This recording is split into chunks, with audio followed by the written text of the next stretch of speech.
গেল সপ্তাহে লন্ডন থেকে 211 আরোহী নিয়ে সিঙ্গাপুর যাচ্ছিল সিঙ্গাপুর এয়ারলাইন্সের বোয়িং 777-300 মডেলের SQ321 ফ্লাইটের বিমানটি।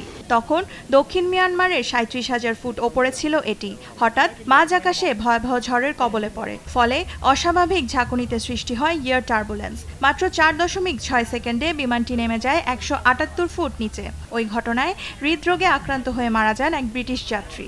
আহত হন আরও 71 আরোহী। পরে ব্যাংককে জরুরি অবতরণ করে বিমানটি। অস্বাভাবিক ওই ঘটনায় শুরু হয় তদন্ত।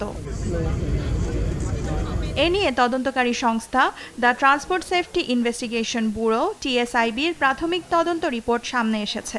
অস্বাভাবিক এয়ার টার্বুলেন্সের কারণ হিসেবে তদন্তকারী দল দায়ী করছেন মাধ্যাকর্ষণ শক্তির দ্রুত পরিবর্তনকে।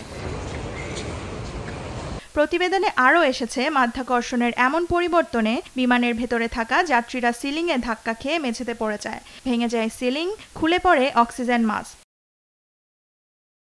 সিঙ্গাপুর এয়ারলাইন্স প্রতিবেদনটির তদন্তের সঙ্গে সহযোগিতার আশ্বাস দিয়েছে। ফ্লাইটে থাকা বেশ কয়েকজন আহত যাত্রী এখনও ব্যাংককে চিকিৎসাধীন আছে বলে জানিয়েছে এয়ারলাইন্স কর্তৃপক্ষ।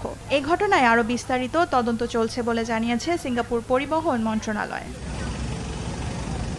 দেওয়ান মুবাশশিরা হোসেন, নিউজ ডেস্ক, দেশ টিভি।